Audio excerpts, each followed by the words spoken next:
बिस्मिल्लाहिर्रहमानिर्रहीम। ज़िलक़अदा की 5 तारीख़ का नहायत ही मुख्तसर अमल है।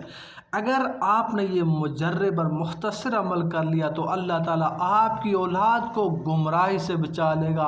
अगर आपकी औलाद बेराह रवी की तरफ जा रही है, आप देख रहे हैं कि वो बेनमाजी है, गुमराही में चली गई है, वो भटक गई है आपकी औलाद, तो आप ये मुख्तसर सा मुजर्रब अमल करें। ये एक दिन का अमल है, अगर आप एक दिन में भी कर सकते हैं, अगर आप चाहें तो एक दिन से ज़्यादा भी कर सकते हैं। इंशाअल्लाह ताला बहुत ज़्यादा फ़ायदा होगा।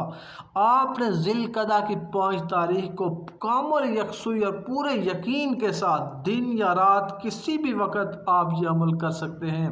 कोई मर्द या औरत वो ख़ुद ये अमल कर सकती है, अपने बच्चों के लिए आप ये कर सकते हैं, बहन भाइयों के लिए कर सकते हैं, मियाँ बीवी के लिए कर सकते हैं, बीवी मियाँ के लिए और मियाँ बीवी के लिए कर सकता है, या किसी भी शख्स के लिए आप ये अमल कर सकते हैं। ये इतना मुजर्रब तरीन अमल है कि हज़रत मूसा अलैहिस्सलाम को अल्लाह ताला ने फरमाया, कुरान में इरशाद है कि जाओ फ़िरौन के पास, फ़िरौन जैसे बदबख्त और बिगड़े हुए के पास उसे समझाओ। आपने ये अल्फाज कहे तो इन अल्फाज में कितनी तासीर होगी। आप कोई फ़िरौन जैसा बदबख्त तो नहीं है।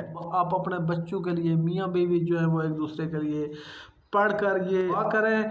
अगर वो पास है तो उसे आप खाने पीने की चीज़ों में दम करके उसे खिला पिला दें। अगर दूर है तो फिर ये पढ़ कर आप उसके लिए दुआ करें।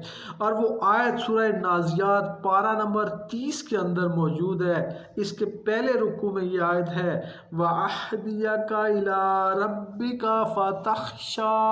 आपने 101 बार इस आयत को पढ़ना है और दुआ करनी है।